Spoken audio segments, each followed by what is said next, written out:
അസ്സലാമു അലൈക്കും വറഹ്മത്തുള്ളാഹി വബറകാതുഹു. ബഹുമാന്യരായ സഹോദരങ്ങളെ, സുഹൃത്തുക്കളെ, മഖ്ബറകളിൽ ആരാധനാകർമ്മങ്ങൾ നടത്തുന്നതിന് നേതൃത്വം കൊടുക്കുകയോ അതിന് പങ്കുപറ്റുകയോ ചെയ്യുന്ന ഒരുപാട് ഉസ്താദുമാർ നമ്മുടെ നാട്ടിലുണ്ട്. മഖ്ബറകളിൽ നടക്കുന്ന കൊടികുത്താണെങ്കിലും അവിടെയുള്ള ചടങ്ങുകളാണെങ്കിലും ചന്ദനത്തിരി കത്തിക്കുക, കർപ്പൂരം കത്തിക്കുക, പട്ടുമൂടുക, ആ ഖബറിനരികിൽ നിന്ന് ദുആ ഇരക്കുന്നതിന് നേതൃത്വം കൊടുക്കുക, ഈ രൂപത്തിൽ മഖ്ബറകളുമായി ബന്ധപ്പെട്ട് പ്രവർത്തിക്കുന്ന, പച്ചക്ക് പറഞ്ഞാൽ ജാറങ്ങളുമായി ബന്ധപ്പെട്ട് പ്രവർത്തിക്കുന്ന ഉസ്താദുമാരുടെ പിന്നിൽ നമസ്കരിക്കാമോ എന്ന് പലപ്പോഴും ചോദിക്കാറുണ്ട്. നാം മനസ്സിലാക്കേണ്ടത്, മഖ്ബറകൾ കേന്ദ്രീകരിച്ച് നടക്കുന്ന ഷിർക്ക്, ബിദ്അത്ത്, ഖുറാഫത്ത് ആചാരങ്ങൾക്ക് നേതൃത്വം കൊടുത്ത് അതിനെ ന്യായീകരിക്കുകയും അത് സത്യമാണെന്ന് വിശ്വസിക്കുകയും അതിനനുകൂലമായി ജനങ്ങളോട് പറയുകയും അതിനുവേണ്ടി എല്ലാവിധ കാര്യങ്ങളും ചെയ്യുകയും ചെയ്യുന്ന പണ്ഡിതന്മാർ, വ്യക്തമായി ഷിർക്കിനെ വെള്ളപൂശാൻ ശ്രമിക്കുന്ന പണ്ഡിതന്മാർ, അത്തരം പണ്ഡിതന്മാരുടെ പിന്നിൽ നമ്മൾ നമസ്കരിക്കേണ്ടതില്ല എന്നാണ്. കാരണം അവർ വ്യക്തമായി ഷിർക്കിന് വേണ്ടി, ഇപ്പോൾ പല ദർഗകളിലും മക്കാമുകളിലും ഒരു വേള ഖബറിനരികിൽ സുജൂദ് ചെയ്യുന്ന, തവാഫ് ചെയ്യുന്ന, അവിടെ ഇരുന്ന് പൊട്ടിക്കരഞ്ഞ് ദുആ ഇരക്കുന്ന, അതിന് നേതൃത്വം കൊടുക്കുന്ന, അവിടെ പട്ടുവിരിക്കുന്ന, പല രൂപത്തിലുള്ള ആചാരങ്ങൾ ചെയ്യുന്ന ആളുകൾ നമുക്ക് കാണാൻ കഴിയും. അപ്പൊ അത്തരത്തിൽ വ്യക്തമായി ഷിർക്ക് ചെയ്യുന്നു എന്ന് ബോധ്യപ്പെടുന്ന ഒരു ഇമാമിന്റെ കീഴിൽ നമുക്ക് നമസ്കരിക്കേണ്ട ബാധ്യതയില്ല.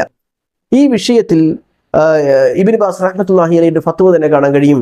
അമ്മ ഇദാ കാന ഇമാമു യഅബ്ദുൽ ഖുബൂർ, ഖബറുകളെ ഇബാദത്ത് ചെയ്യുന്ന, ഖബറുകളോട് പ്രാർത്ഥിക്കുന്ന ഒരു ഇമാം, വലയസ്തഗീസു ബിഅഹ്ലിഹ, ആ ഖബറാളികളോട് ഇസ്തിഗാസ നടത്തുന്ന ഒരു ഇമാം, വയസ്ബുദ്ദീൻ വയസ്തഹ്സിഉ ബിദ്ദീൻ, ദീനിനെ കളവാക്കുന്ന, പരിഹസിക്കുന്ന, ദീനിനെ അധിക്ഷേപിക്കുന്ന, ഖബറിനോട് ഇസ്തിഗാസ നടത്തുന്ന, ഖബറിനരികിൽ ഇബാദത്ത് ചെയ്യുന്ന പണ്ഡിതന്മാർ, ലം യുജ്സ അയുസ്സല്ലിയ ഖൽഫഹു, അവരുടെ പിന്നിൽ നമസ്കരിക്കൽ ശരിയായ കാര്യമല്ല. ലിഅന്ന സ്വലാത്തുൽ കാഫിർ ഗൈറു സ്വഹീഹ് വലാ തസ്ഹിഹു ഇമാമതുഹു, ഇത്തരത്തിലുള്ള സത്യനിഷേധ പ്രവർത്തനങ്ങൾ ചെയ്യുന്ന ആളുകളുമായിട്ടുള്ള നിസ്കാരം ശരിയാവുകയില്ല, അതേപോലെ തന്നെ അദ്ദേഹത്തെ ഇമാം നിർത്തുന്നതും ശരിയാവുകയില്ല. ഇബാദത്തു ഹഖ്ഖു ലില്ലാഹി വഹ്ദ, ഇബാദത്ത് അല്ലാഹുവിന് മാത്രമുള്ളതാണ്, ഒരു ഖബറാളിയോടും ചെയ്യേണ്ടതല്ല. ഫയസ്തഗാസ ബിഗൈരില്ലാഹി ഔ നദറ ലിഗൈരില്ലാഹി മിനൽ അംവാത്, മരണപ്പെട്ടവരോട് ഇസ്തിഗാസ നടത്തുക, അവിടെ നേർച്ച നടത്തുക, ഔ ദബഹ ലഹും, അവിടെ ബലികർമ്മം നടത്തുക, സ്വാറ മുശ്രിക്കൻ ശിർക്കൻ അക്ബർ, വലിയ ഷിർക്കിന്റെ ആളുകൾ ചെയ്യുന്ന കാര്യമാണ്. അതുകൊണ്ട് ഫലാ തുസല്ലി ഖൽഫഹു, അത്തരക്കാരുടെ നിസ്കരിക്കാൻ പാടില്ല. അപ്പൊ വ്യക്തമായി ഷിർക്ക് ചെയ്യുന്നു എന്ന് നമുക്ക് ബോധ്യമുള്ള ഇതുപോലെ ജാറങ്ങളിലും മക്കാമുകളിലും ഒക്കെ ആരാധന കർമ്മങ്ങൾക്ക്, അവിടെ ഖബറാളികളുമായി ബന്ധപ്പെട്ട ഇബാദത്തുകൾക്ക് മുന്നിൽ നിൽക്കുന്ന, അതിനു വേണ്ടി വാദിക്കുന്ന പണ്ഡിതന്മാരുടെ പിന്നിൽ നമസ്കരിക്കേണ്ടതില്ല എന്നാണ് ആലിമീങ്ങൾ വിശദീകരിക്കുന്നത്.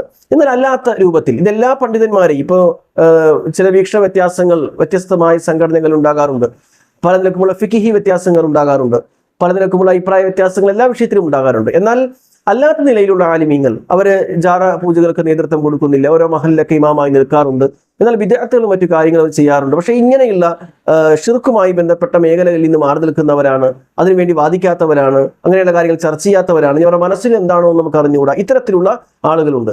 ഇവിടെയാണ് റസൂലുള്ളാഹി സ്വല്ലല്ലാഹു അലൈഹി വസല്ലം ഹദീസ് വിശദീകരിച്ച് പണ്ഡിതന്മാർ പറയുന്നത്, അന്ന റസൂലുള്ളാഹി സ്വല്ലല്ലാഹു അലൈഹി വസല്ലം ഖാല, അല്ലാഹുവിന്റെ റസൂൽ പറഞ്ഞു, യുസല്ലൂന ലക്കും ഫഇൻ അസ്സാബു ഫലക്കും വഇൻ അഖ്തഉ ഫലക്കും അലൈഹിം.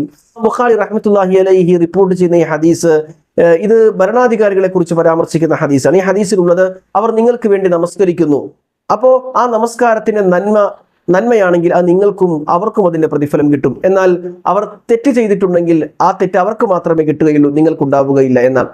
അപ്പൊ ഇതാണ് ഈ വിഷയത്തിലുള്ളത്. ഇപ്പോൾ നമുക്ക് ഇദ്ദേഹത്തിന്റെ മാനസികമായ വിശ്വാസങ്ങളൊന്നും നമുക്ക് ഏത് രൂപത്തിലാണെന്ന് ഗണിച്ച് പറയാൻ പറ്റില്ല. മനസ്സറിയുന്ന അല്ലാഹുവാണ്. അങ്ങനെ ഒരു ഇമാമുണ്ട്, അദ്ദേഹം ഈ ഷിർക്കുമായി ബന്ധപ്പെട്ടൊന്നും പറയാറില്ല, എന്നാൽ മറ്റു പല അഭിപ്രായ വ്യത്യാസങ്ങളുണ്ട്. പക്ഷെ ഷിർക്കുമായി ബന്ധപ്പെട്ടൊന്ന് പറയുകയോ അതിനു വേണ്ടി വാദിക്കുകയൊന്നും ചെയ്യുന്നില്ല. അത്തരത്തിലുള്ള ആളുകളെ പിന്നിൽ നമസ്കരിക്കാൻ ചോദിച്ചാൽ നമസ്കരിക്കുന്നുണ്ട്, കുഴപ്പമില്ല. അവർ പൊതു മുസ്ലിങ്ങൾ എന്ന പേരിൽ അറിയപ്പെടുന്ന ആലിമീങ്ങളാണ്. ഇനി അവരുടെ മനസ്സിൽ ഇത്തരം ചിന്തകളുണ്ടെങ്കിൽ അള്ളാഹു ആലം, അള്ളാഹു ആണത് നന്നായി അറിയുന്നവൻ. അതുകൊണ്ടാണ് റസൂലുള്ളാഹി സ്വല്ലല്ലാഹു അലൈഹി വസല്ലം ശേഷം വരാനിരിക്കുന്ന ഈ ഭരണാധികാരികളുടെ പ്രശ്നത്തെക്കുറിച്ച് ഒരു വിഷയം വന്നപ്പോൾ ഈ ഹദീസ് പറഞ്ഞത്, അവർ നിങ്ങൾക്ക് നേതൃത്വം നൽകി നമസ്കരിക്കുന്നു, അവരുടെ നമസ്കാരത്തിൽ നന്മയുണ്ടെങ്കിൽ നിങ്ങൾക്കും അവർക്കും ലഭിക്കും. അവർ നമസ്കാരത്തിൽ തിന്മയാണെങ്കിൽ, അവർ തിന്മ ചെയ്യുന്ന ആളുകളാണെങ്കിൽ ആ നമസ്കാരത്തിന്റെ പോരായ്മയുടെ ശിക്ഷ അവർക്ക് മാത്രമേ ഉണ്ടാവുകയുള്ളൂ. ഇതാണ് ഈ വിഷയത്തിൽ മൊത്തത്തിലുള്ള കാര്യം.